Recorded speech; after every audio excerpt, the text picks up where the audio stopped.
gamit ko. Pero ngayon gumagana pakiramdam nyo. Okay na yan kasi nalinis na kita sa spiritual. Basta yung nagdarasal sa'yo, matanda na. Malipad hangin yan. Kaya nga yung katawan mo, parang mabigat yung mga daliri ko. Basta yung i-upload kong video sa YouTube channel ko bukas o kaya mamaya, yun. Yun yung pagka makikita mo, hinahawakan ko lang siya rito. Nagsisisigaw siya. Pero wala na siyang malay. Ibig sabihin, may karga. Yun naman mga kulam. Mabigat ang daliri ng isang manggagamot pag may karga yung isang tao.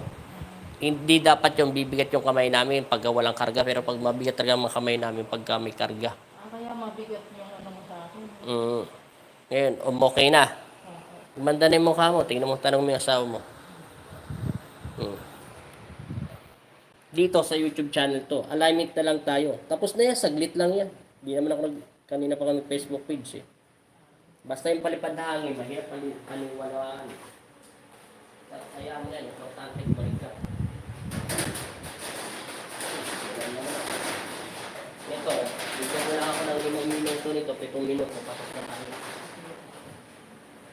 Wala na parang dalo. Tumalas yung tubig. Sa kanina, nawala na yung mga sakit sa dibdib mo. Nawala na. Yan sa dibdib. Kasi yan yung linis na yung mawala. Ulan. Malakas.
Kasi ang kinakalmahan sa lahat, hindi namin magagawa kung hindi ko natanggal yung pagtagamit nito.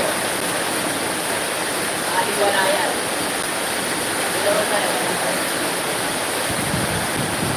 Wala. Sige, napatagin.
bago niya kapit.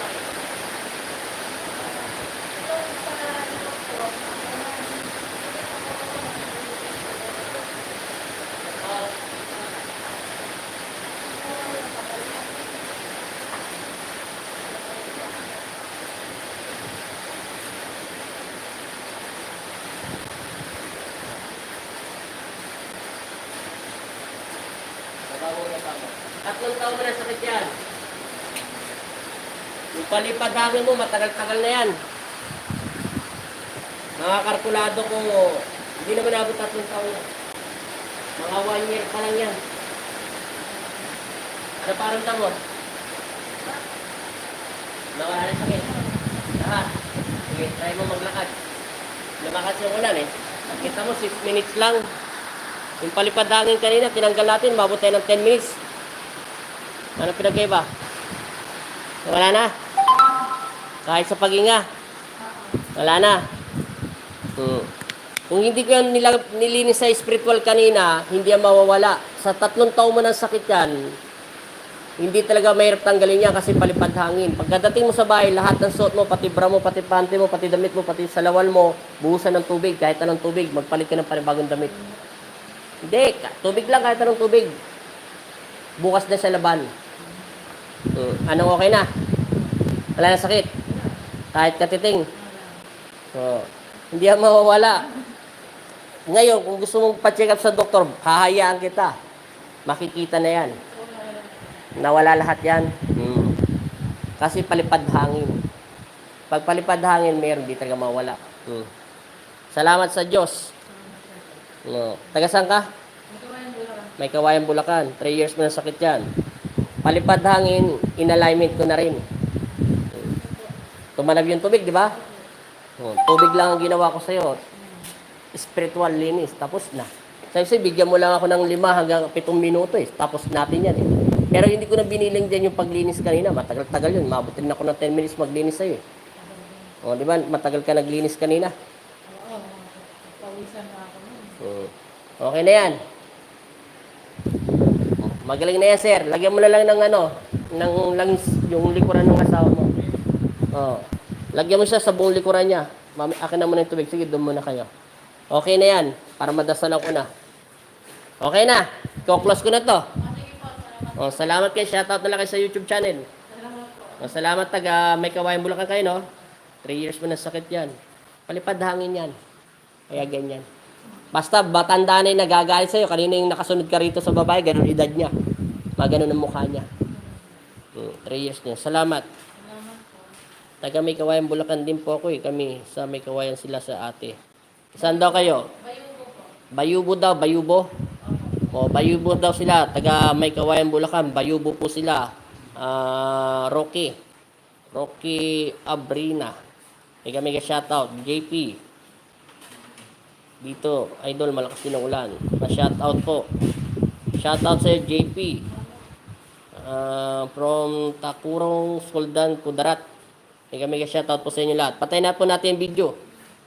Lawa po kami. Lawa daw sila. Malapit lang daw yun sa kanila, yung lawa. Maraming salamat. Babae nagtatanong ito, babae. Maraming salamat po sa inyo. God bless po sa lahat na nanonood. Palipadangin po yan, tsaka alignment. 3 years niya ng sakit. Sabi ko nga ba, 7 minuto, bigyan mo lang ako eh. Tapos na yan eh. 7 minutes. Salamat sa nanonood. Thank you so much po. Maraming salamat sa Diyos dahil siya nakagawa ng himala. Thank you sa pong Jesus Nazareno.